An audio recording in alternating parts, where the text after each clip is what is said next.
Okay, recording in progress.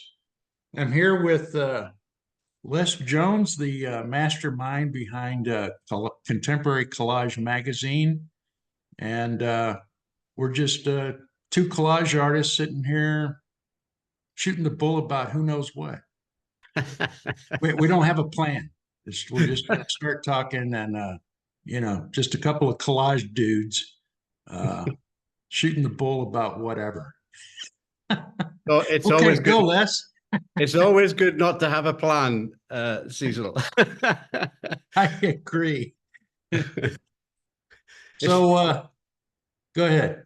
I was going to say it's a bit. I suspect the next 10 or 15 minutes will be a bit like how we collage. It'll be a voyage of discovery, Right. and it'll either end up in the bin or on your website. Right. Am I going to use this piece or this piece? Exactly. And then you start, and then you got to deal with it from that point forward, right? Absolutely. Absolutely. Well, so with the magazine, how do you feel like that's going?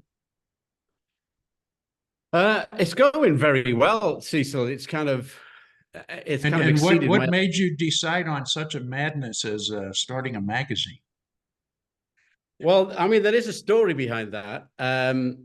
So, I've always worked in the creative sector. I used to be a photographer. Had my own design agencies. I've always done bits of personal work, street photography, stuff like that. But I'd never done any analog collage. And for my 60th birthday, my wife bought me a 5-day course doing analog collage at Central St. Martin's Art College in London, and which is great. And I went to do this 5-day course and learn all about collage. And we got 2 days in to the course, and then they closed the whole university down because of COVID. And I had to come home. But just those 2 days, no exaggeration, lit a flame within me of, wanting to do collage. And I came back, and of course, having gone into lockdown, we just sat in our houses.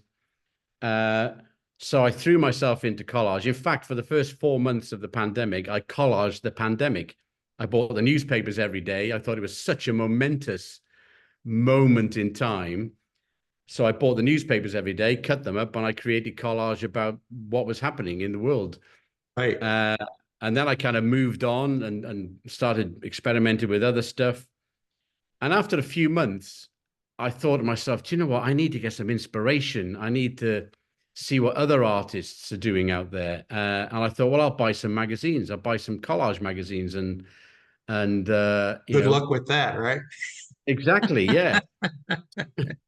So when I looked, I couldn't find any. I mean, I found that the Collage magazine in America, KOLAJ, Right. which I immediately subscribed to. But that was the only one I could find. I couldn't find any in Europe, none in the UK. No, that was the first one. Yeah. Yeah. And I was astounded, really, that there wasn't any provision out there or very little provision for people doing collage art.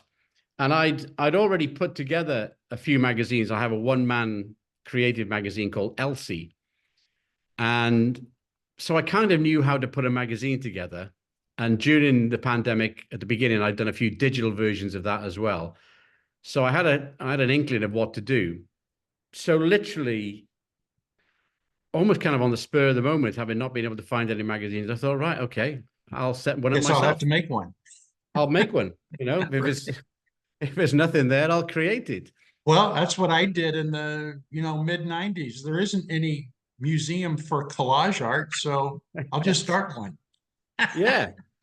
Well, and sometimes that's the best way to be, isn't it? Sometimes you can over plan stuff and overthink stuff, can't you? I just thought, I'd already tapped in through Instagram into loads of people's, pages there, and I saw the amount of artists that were out there, but also the diverse range of approaches and talent that there was. So I knew we wouldn't struggle for content. I knew the content was out there. Oh yeah, right.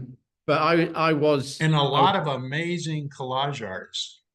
yeah, There's a lot incredible. of amazing collage artists. Yeah. Um, but I was working 3 days a week as a creative director at the time, still am.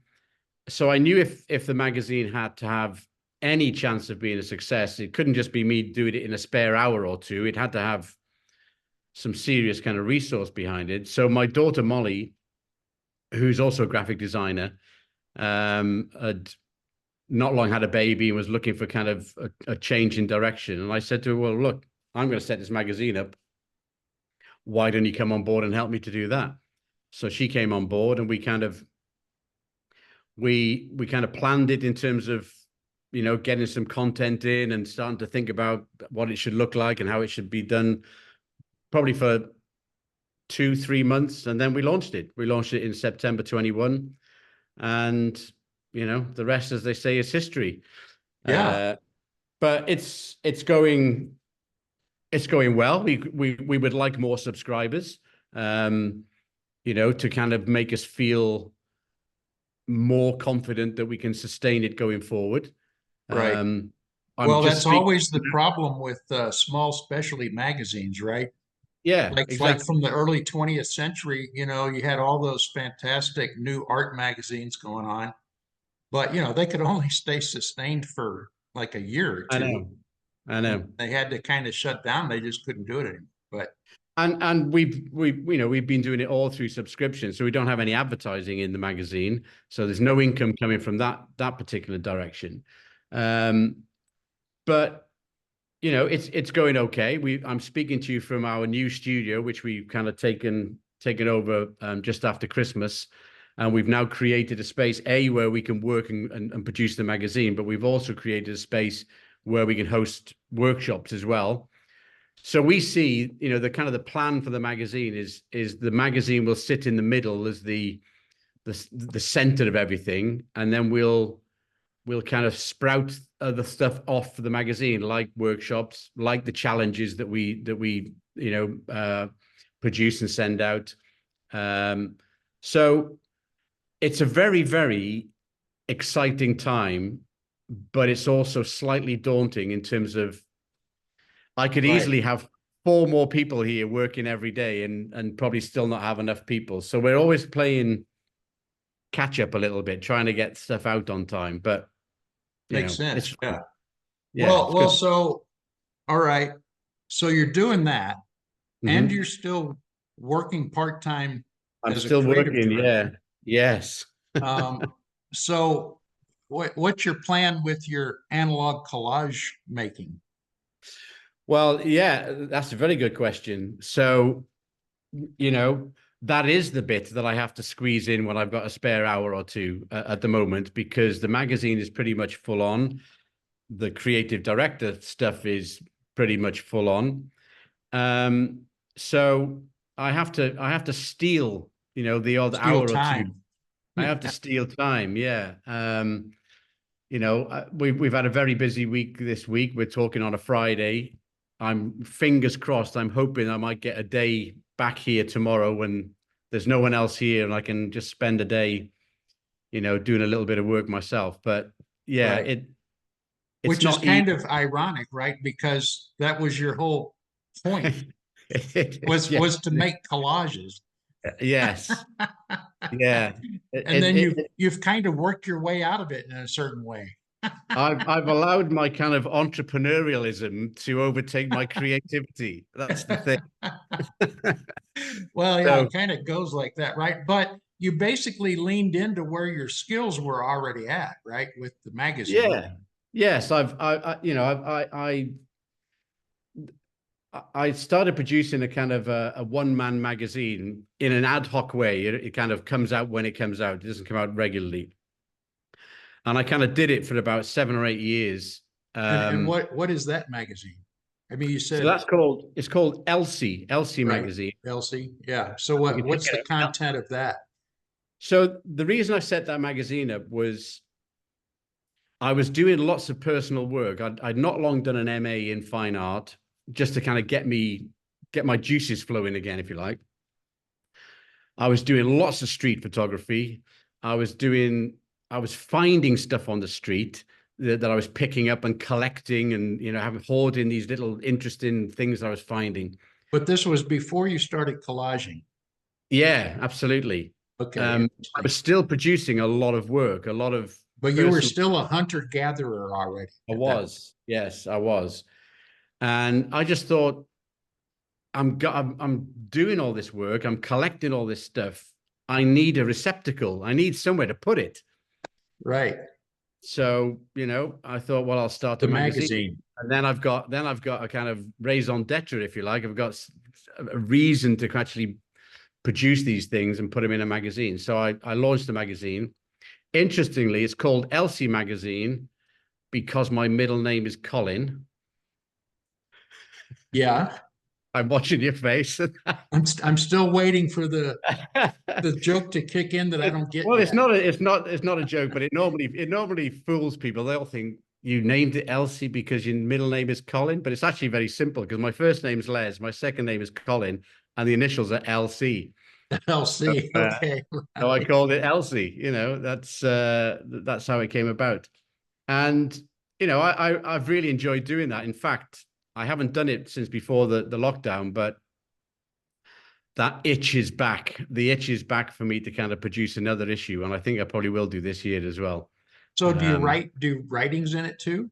yeah, I write stuff. I kind of did, Like you know, essays or poems or like what do you put in not it? so much poems, but I kind of write about what I've been doing. I was writing about my street photography, and how I was approaching that kind of stuff. I was interviewing collectors of interesting stuff. There are so many people out there who've got this really niche interest Oh in yeah, something. yeah. Right. So there was a guy in New York, Yeah, I've written and about that. That everybody collects something. something, yeah. And I was finding those people and writing about them.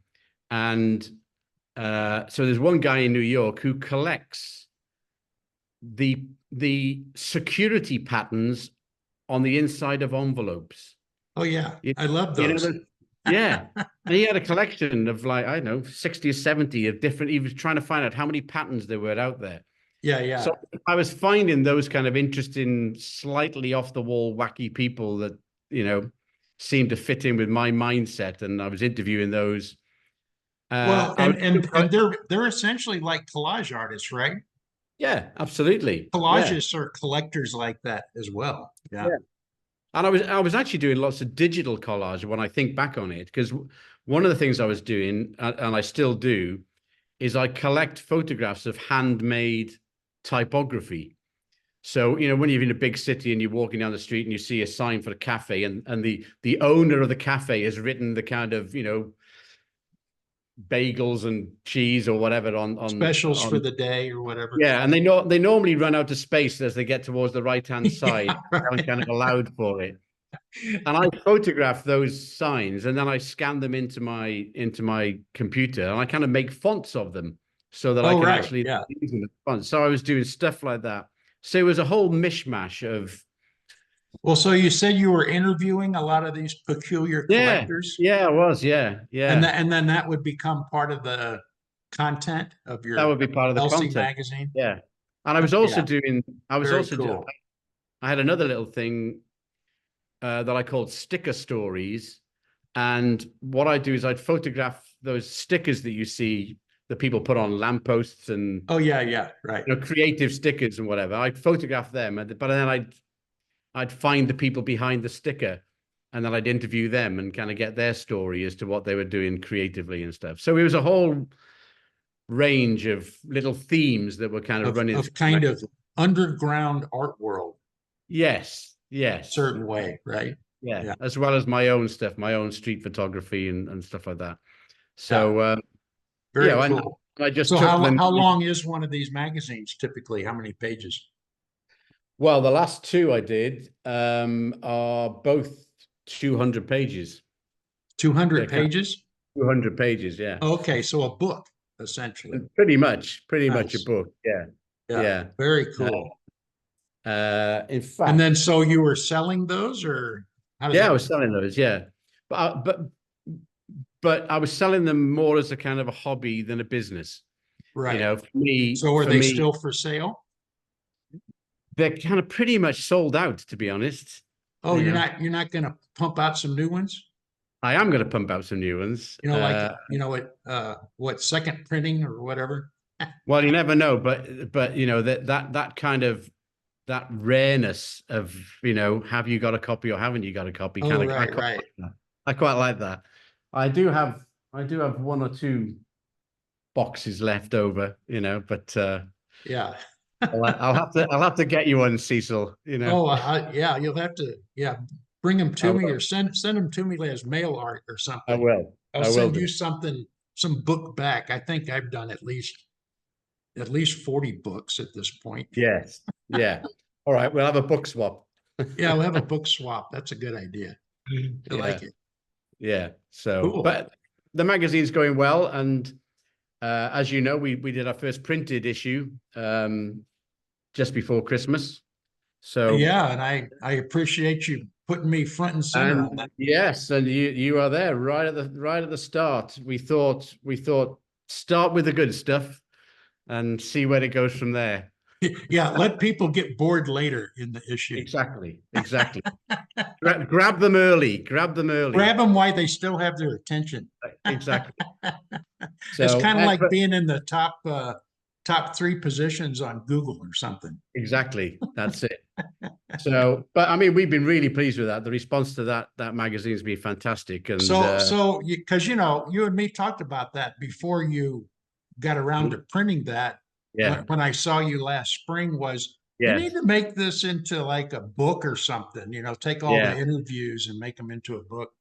So yeah. and So how do you feel? I mean, I know you're already planning to do that at that time, but yes. um, uh, now that it's done, how do you feel about it? Well, I feel, The analog version of the yeah, I mean, I feel really good about it. The feedback that we've received has been off the scale, and which has been, you know, really lovely and kind of inspiring for us to kind of keep doing it. So we've now, Molly and I have committed to produce 3 printed issues a year. nice. We would also like to go into books as well. I think, you know, we've made contact with so many So fantastic you're gonna do thirderlies. thirdies. Yes, yes, I like that. yes, thirdies. That's a new word. Um, but we would like to go into books as well. You know, we've made contact with so many fantastic artists around the world. I think that's a really good way to go. Yeah. Yeah, and in fact, Molly and I were just talking about it only yesterday. And Have you checked out Red Fox Press? I have, yes, Yeah. yeah, Yeah, I yeah, like what he's doing yeah. a lot. And I could see us becoming a kind of a, you know, a collage publishing house down the line. You know, I could see that happening. It kind of evolve in that way. It's a very Uh, good idea. Yeah. yeah, You know, here's the problem. You know, I talk about this sometimes in art. The art community is has to have a full uh, ecological circle, hmm, you know, that goes from not just the artist making the art, but the publishers that publish the work, the curators that put things together, the collectors that keep the yeah, whole thing rolling on an economic level, the dealers that, you know, work with the collectors. And, you know, it's like it's a long process to go from you or me sitting down and making something in our studio and then it ending up in a beautiful frame on a beautiful wall in somebody's yeah. house. You're right. You're absolutely That's a right. long process, and there's so many little places in between that are required to create a really robust community, you know, for the art Yeah, community. And if it's specialized like in collage, and I think the collage community in general is so incredibly vibrant and diverse, and the group as a totality is a very communal, generous group of people, I think. I think you're right. Certainly our experiences would reflect that absolutely. You know, I am struggling. I'm struggling to think of any artist that said no thanks to an interview. You know, and if they have, it's only because they've got an exhibition on at that particular time, and their time Yeah, is. call me 2 months from now. Yeah, so it's even if it's a no, it's only a kind of a no for now, but please come back to me. So, and yeah, I mean, you've only got to look on Instagram, haven't you, to see how supportive people are. You very, very rarely see a negative comment, you know, and in a social media environment, how rare is that? Yeah. You know, in this kind of fairly toxic world in which we live in, you know, you can scroll through on Instagram and all you see is positive supporting messages, which I think is fantastic. You know, so yeah, you're right. I think that the collage community is like that, and I think your other point about creating this surround, if you like, of various people. I see the magazine a bit like that. That Oh we yeah, are, absolutely. you know, Absolutely. yes, we've set it up as a business because it has to be a business for it to kind of succeed. But we see it very much as being of service to the collage community. It's there to provide space for people to see their work in a magazine, in print, on our Instagram page, and to get that exposure. You know, that's what it's there for, to provide that support and encouragement. Well, and you Absolutely. do such a fantastic job of the design of the magazine is, Thank you. you know, very compelling, I think. Yeah. And yeah, it's just it's presented in such a kind of a beautiful way that really honors, I think, all of the people in the community. Yeah. And we, you know, we tried very hard. We did set out to create a beautiful magazine that people would really want to kind of to read and particularly when now we're starting to do a print version to read and keep. You know, we don't see this as a magazine you buy and throw away. It's a kind of you put it on your shelf and you keep it. But we've always said right from the beginning, the work is the hero. The work is the center of the magazine. You know, so therefore a lot of our design is Kind of we don't get bends towards the work. yeah, we don't get carried away by trying to over design the magazine. We try and design it sympathetically to the work that we're showing because it's all about the work, you know, when it comes down to it. Right, right. Yeah. Yeah, and I So think, all the great interviews you're doing with the artists, and you said you have this mountain of Zoom meetings and so forth. Yeah, you should probably publish a lot of those at some I point. do have, yeah, I have a now 2.5 year library of interviews that we've done either in person if they're in the UK, but you know, the majority on Zoom. Yeah. Um, And it's interesting. It's a bit like you with your museum. I feel as though we're building an archive of Oh, yeah. It is stuff that, archive. Yeah. yeah, people can look back on those artists being interviewed in 20, 30 years' time and kind of hear them talking about their work. I think it's a really interesting thing, and we should probably pay more attention to actually Documented. professionally archiving, yeah, and documenting those things. Yeah. Yeah.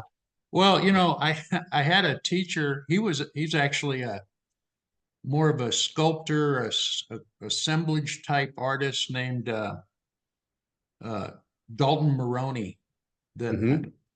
was teaching sculpture at University of Texas at Arlington, where I went to school. And I was doing some project with him, but it was very conceptual. And what I did was I just went around and collected all the bottle caps off of the parking lot and put them in a bag and brought them back in and put them, as my piece of art as just this like Ziploc bag full of all the, mashed up bottle caps from the thing. And And he looked at it, and I said, well, it's about expansion and compression. I've compressed that whole parking lot into this space with all these, dots, so to speak. Yeah. Yeah. He said, huh, that's kind of interesting. But the problem is you didn't document it. You didn't Right. you didn't make this presentation that laid out exactly what you were doing and do all these coordinates and drawings and all this other stuff that would make this 1,000 times more interesting than just a Ziploc bag of run over bottle caps. And I went, huh, that's an interesting idea. Yeah. And so literally from that time forward, I started thinking, well, yeah, if you don't document what you're doing, who will ever know what you did or That's a why very you were good doing? point. That's And a very, and so that's one service that both of us are actually providing in the collage community yeah. is that kind of documentation where we're trying to take in at least the networks that we develop around what Yes. we're doing. Yeah. So Yeah. I kind of see all of the work that's in my archives mostly as showing the trail of connection between artists and myself over like a 20 or 25-year period, and how Yeah. globally that it's global and that there's all these connections with all these artists all over the world all gathered together in one place. And don't you That think has to be interesting in the future, you would think. well, I was going to say, don't you think that all that stuff gets more and more interesting as time goes by? Oh The yeah, more it's just the going to more be time so you put exotic between in it. the Yeah. future. Yeah. Yeah. Because I tell collage artists, look, we're at the end of the age of paper. So you want Yeah. to collect as much of it as you can because everything interesting from the last 100 years is in the printing techniques, the imagery, the inks, the papers, that, it's all a kind of a anthropological and archaeological dig Yeah. that we're Yeah. all, working on. And Yeah. and you can imagine 100 years from now when people look back at this amazing period. I mean, we live in this tsunami of development, human development right now, Yeah. and people are going to look back 100 years from now, and collages will be some of the only things where you can really get some kind of feeling Mm. of what the materials were that we were all working with back in the day. Yeah. So it'll be a different world 100 years from now that, all of our stuff will just seem mysterious and interesting and fascinating. Well, that what a nice legacy to leave behind. Oh yeah, absolutely. Yeah, because we're basically, archaeologists in a certain Yeah. way Yeah. Yeah. We of are. just all the daily stuff that's going to disappear. It's the, like in the, in the record, the whatever archaeological record, there's the soft body and the hard body, right? And the soft body disappears. And what we're collecting is the soft body of culture. And I was over in Lisbon in Portugal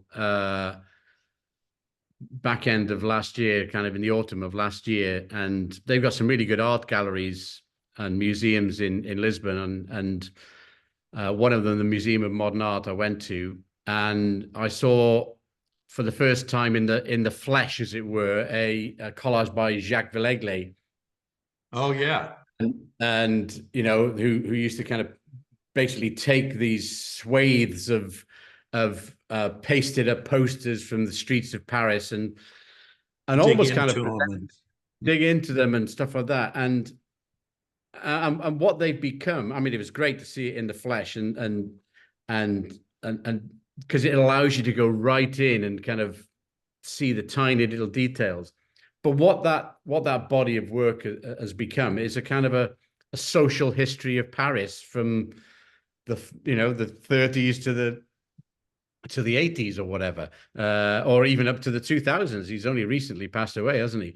So that kind of passing of time adds more and more gravitas to the work, I think. Oh, absolutely. Yeah. Yeah. And because it all is just going to disappear into landfill for the Yeah, most part. yeah, exactly, exactly. So yeah, well, you've enthused me, Cecil, to kind of definitely get in the studio tomorrow and produce some more artifacts for the future. That's right. Some Well, stuff. Les, what do you think? Is that a close enough for a conversation, or you want to talk some more? Well, I think well, we half an hour seems to have gone back in the gone past in the blink of an eye, Cecil. So I've Oh enjoyed the yeah, we chat. still have up to 7 minutes left if we want to Yeah, yeah. keep So shooting full here. yes, I've really enjoyed that chat, and perhaps what we should say at this point, without being too specific, is that you and I have a little project up our sleeves. Yes, we do. We And we're do, working on it. and And I we're don't even working have on any sleeves. a kind of we'll leave that carrot dangling, shall we? A kind of you know to be continued. Yeah, coming up very soon Yeah. in in the spring, but before Yes. the summer. Yes. Perhaps we should get together and do part two of this conversation as we near the start of that little project. Yeah, that sounds great. Fantastic. Well, okay, Les, it's been great talking to you, man. I You really too. enjoyed the Cecil. conversation. It's Yeah, you great. too. Have a great weekend. You too, man. I'll speak to you soon. Okay, now I got to figure out how to turn this thing off here. Oh, yeah, there we go. There we go. Okay, Les, great talking to you, man. Thanks, Bye. Cecil. Bye bye.